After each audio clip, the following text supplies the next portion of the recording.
မင်္ဂလာပါကျွန်တော်ရဲ့ဗီဒီယိုနဲ့ကြိုဆိုပါရစေကျွန်တော်နာမည်ကတော့အောင်ခမြင့်ပါကျွန်တော်ခုဒီဗီဒီယိုမှာ P အတန်နဲ့ B အတန်ဘယ်လိုကွာခြားလဲ P အတန်နဲ့ B အတန်ကိုစလုံးတွေရဲ့အစအလယ်အဆုံးမှာဘယ်လိုအတန်ထွက်ရလဲဆိုတာကိုကျွန်တော်မျှပြမှာဖြစ်ပါတယ် So are you ready Let's go B အတန်က voiced အတန်ထွက်ပြီးပြောရမယ့်အတန်ဖြစ်ပြီးတော့ကျွန်တော်တို့ P အတန်ကတော့ voiced လို့ခေါ်တဲ့အတန်မထွက်ဘဲနဲ့လေတံမဲမှုတ်ထုတ်ပြီးတော့ပြောမဲ့အတန်ဖြစ်ပါတယ် voiced လို့ခေါ်တဲ့အတန်ထွက်ပြီးပြောမဲ့အတန်တွေကလက်ပြင်းထဲမှာရှိတဲ့အတန်အိုးကိုနှုတ်ခါမှုရှိအောင်ပြောရပါမယ်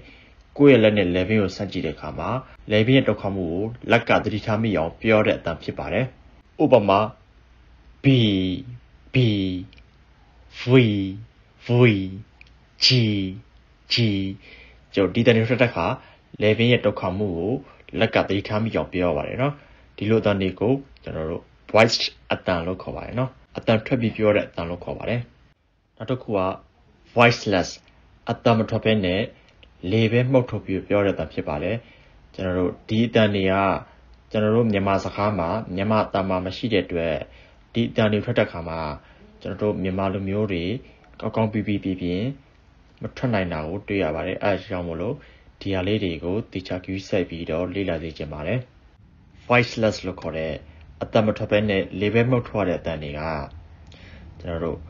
ရှာရဲ့အနေထားနှုတ်ခွန်းရဲ့အနေထားပေါ်မူတည်ပြီးတော့အတန်ကပြောင်းသွားတာဖြစ်ပါတယ်ဥပမာအတန်တွေကတော့ကျွန်တော်တို့ P အတန်ဆိုရင်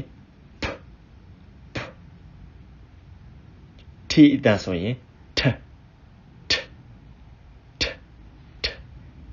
K အတန်ဆိုရင် F အတန်ဆိုရင်ကျွန်တော်စတဲ့အတန်တွေကကျွန်တော်တို့ level နဲ့အတန်မထွက်ဘဲနဲ့နှုတ်ခွန်းရဲ့အနေထားရှာရဲ့အနေထားပေါ်မူတည်ပြီးတော့လေမှုတ်ထုတ်တဲ့ခါမှာအတန်ကပြောင်းသွားတာဖြစ်ပါတယ်နော်အဲ့ဒါဆိုရင်ကျွန်တော်တို့ P အတန်နဲ့ B အတန်ကိုစလုံးတွေရဲ့အစအလယ်အဆုံးမှာဘယ်လိုအတန်ထွက်ရလဲဆိုတာကိုဆက်ပြီးလေ့လာကြည့်အောင်နော် P အတန်ကအတန်မထွက်ဘဲနဲ့လေတံမဲမှုတ်ပြီးပြောရမယ့်အတန်ဖြစ်တဲ့အတွက်ဘယ်လိုအတန်ထွက်ရမလဲဆိုရင်ကျွန်တော်တို့ပေါ်နှာခမ်းနဲ့အောက်နှာခမ်းကပိတ်ထားမှဖြစ်ပြီးတော့လေပဲမှုတ်ထွက်မယ်အတန်ဖြစ်ပါတယ်ကျွန်တော်တို့ခေယာမှုတ်တဲ့ခါမှာထားတဲ့နှုတ်ခမ်းပုံစံဖြစ်ပါတယ်နော်ပြီးတော့အဲ့လိုအတန်ထွက်တဲ့ခါမှာလေဘယ်နဲ့မှရှိတဲ့အတန်အိုးတုံခါမှုမရှိအောင်ပြောပါမယ်နော်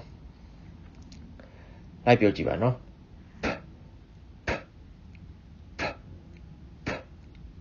P အတန်ကိုစလုံးရဲ့အစမှာဘယ်လိုထွက်မလဲဆိုရင်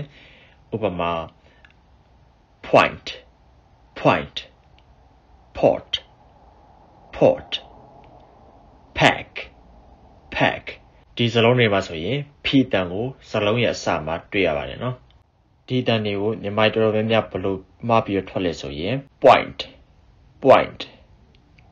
pot pack ကျွန်တော်တို့လီတာမဲမှုတ်ထုတ်တဲ့အတန်မဟုတ်ဘဲနဲ့ကျွန်တော်တို့အတန်ကိုတော်အောင်ထွက်တဲ့အတန်နဲ့ထွက်ကြပါတယ်အဲ့လိုအတန်ထွက်ရပါဘူးနော်ကျွန်တော်တို့အတန်မရှိတဲ့အတန်ဖြစ်တဲ့အတွက်လီတာမဲမှုတ်ထုတ်ပြီးပြောမယ့်အတန်ဖြစ်တဲ့အတွက်လီတာမဲမှုတ်ထုတ်ပြီးတော့အတန်ထွက်ပါမယ်နော်ဘယ်လိုထွက်မလဲဆိုရင် point pot pack ဒါကတော့ဥပမာစလုံးတွေဖြစ်ပါတယ်နော်တခြားစလုံးတွေလည်းကိုယ်ကစပြီးတော့ဒီလိုလိုက်ပြီးတော့ထွက်ပါနော် P အတန်ကိုစလုံးရဲ့အလယ်မှာဘယ်လိုထွက်မလဲဆိုရင်ဥပမာစလုံးတွေကတော့ happen happy important ဒီစလုံးတွေကိုညီမတွေဘယ်လိုမှားထွက်တယ်လဲဆိုရင်happen happy important လေပဲမှုတ်ထုတ်ပြီးထွက်မဲ့အတန်ကိုလေပဲနဲ့ကအတန်ကိုတုံခါပြီးတော့ထွက်တဲ့အတန်နဲ့ထွက်ကြပါတယ်အဲ့လိုမထွက်ဘဲနဲ့ကျွန်တော်တို့လေပဲမှုတ်ထုတ်ပြီးထွက်ပါမယ်နော် happen happy important တခြားစလုံးတွေလည်းဒီလိုပဲလိုက်ထွက်ပါနော် P အတန်ကိုစလုံးရဲ့အဆုံးမှာဘယ်လိုထွက်မလဲဆိုရင်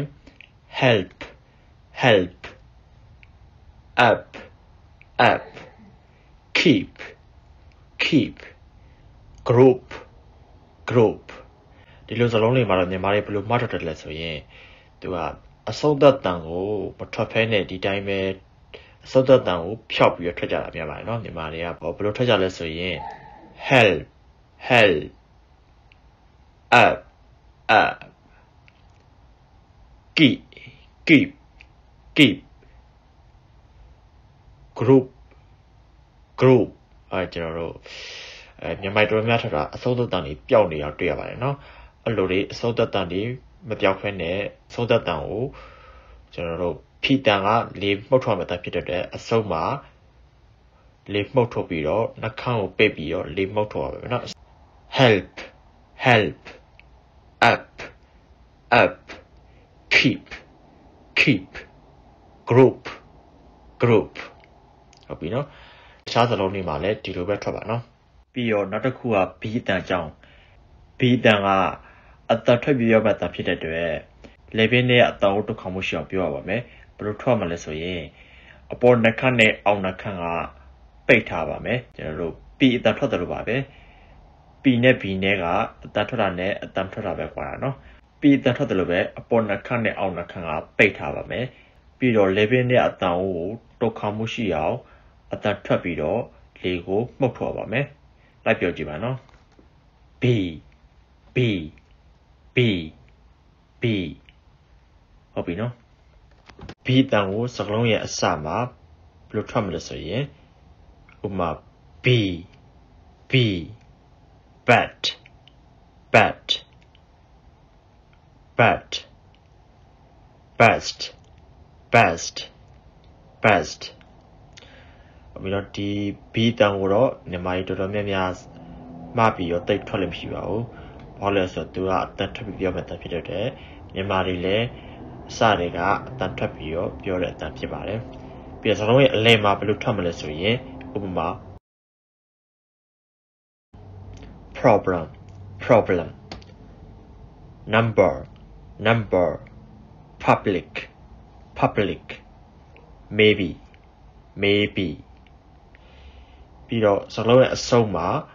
ဘယ်လိုထွက်မလဲဆိုရင်စကားလုံးရဲ့အဆုံးမှာတော့ကျွန်တော်တို့မြန်မာတွေတော်တော်များများကအဆုံးသက်တန်တွေ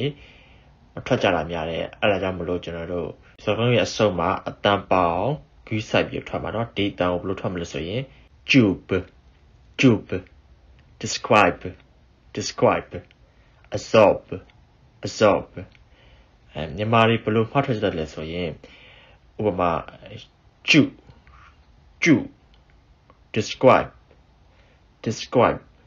absorb absorb အဲ့လိုမထွက်ပါဘူးเนาะအစောသက်တန်ပေါင်းဂူးဆိုင်ပြီးရောထွက်ပါเนาะဟုတ်ပါပြီကျွန်တော်မျှပြချင်တာကတော့ဒါလောက်ပါပဲเนาะနောက်ဗီဒီယိုတွေမှာကျန်တဲ့ IPA သင်္ကေတတွေကိုဆက်ပြီးတော့မျှပေးပါမယ်အတန်ထွက်နည်းတွေကိုဆက်ပြီးတော့မျှပေးမယ်เนาะကျွန်တော်မျှပေးချင်တာဒါလောက်ပါပဲဒီဗီဒီယိုကိုအဆုံးထိကြည့်ရှုပေးတဲ့အတွက်ကျေးဇူးတင်ပါတယ်